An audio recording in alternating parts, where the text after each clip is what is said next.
Hello, this is Tom Knox, the founder and CEO of CareFamily, and I want to welcome you to the video, How to Become a Senior Caregiver.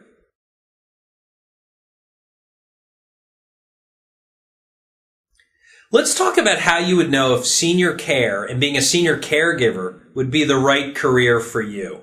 You know, it's a really important question that before you even entertain this and entertain helping seniors in their home, that you really evaluate whether this is right for you. And I'm going to give you a couple of questions to ask yourself.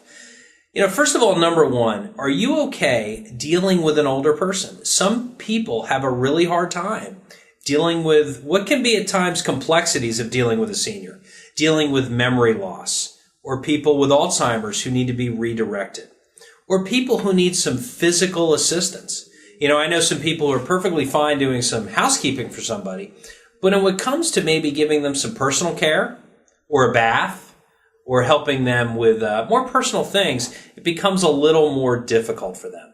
I think the next thing is you got to remember that you're often dealing with a lot of family dynamics. So if you're one of those people that isn't very good at times at navigating a family dynamic that may involve multiple children, adult children, but moms and daughters and people coming in and out with different, agendas and different things they may think their parent needs. It's not horrible, but it's something you got to think about because oftentimes you're going to be navigating these people. I think the last thing I want to say is you got to remember that oftentimes you're going to get attached to these people.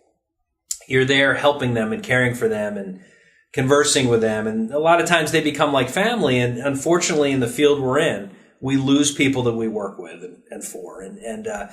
So you got to remember that you may be with somebody who you're going to watch pass away, and you're probably going to do the best you can to make their years excellent and fulfilled, but ultimately you may lose them. And if you find yourself in a situation where you may not handle that well, you may want to think about whether it is the right career for you. But there really is no better field if you want to be rewarded and happy and feel like you're making a big difference. It's a wonderful thing to do.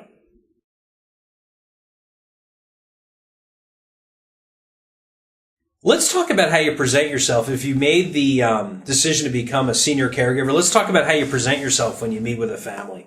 Oftentimes, people aren't used to doing a job interview with a family, and as a caregiver, you're sitting down, and for that family, this is a really important job. It is for you, but it really is for them. They're allowing you in their home or in their mom or dad's home. They're trusting you with the safety and well-being of their parents, or with the senior themselves who's interviewing you. So you really want to do a couple things, I think, that will help you out.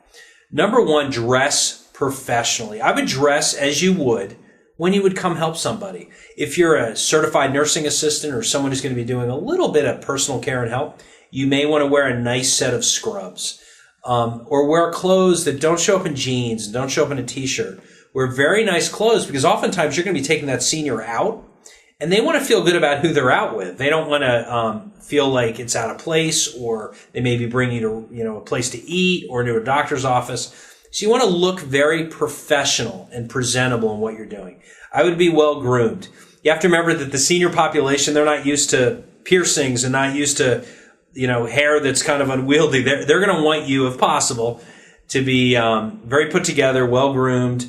Oftentimes people have piercings. It's not the end of the world, but for a senior, it's a little bit different for them. So you may want to think about whether when you're at work and at your interview, not presenting yourself that way. For some families, it's fine. For others, it just may not be something they're comfortable with. So I think the other thing is take notes and ask questions. They're going to want to know you're kind of checking them out too, and you should when you go see somebody. So ask them, what is the most important thing you find in me taking care of your mom? What are things that mom really feels like are important in her daily tasks and needs? And as a family, how do you like to be communicated with about what I'm doing? So all those things help. Now, if you go on carefamily.com and other areas, you start to work with us. We give you a lot of tools. We give you a lot of trainings. We give you ways of communicating with the family. So we feel like we'll empower you in your daily job working for these families and doing it well. But that interview is key. And so you want to make sure you present yourself well when you go.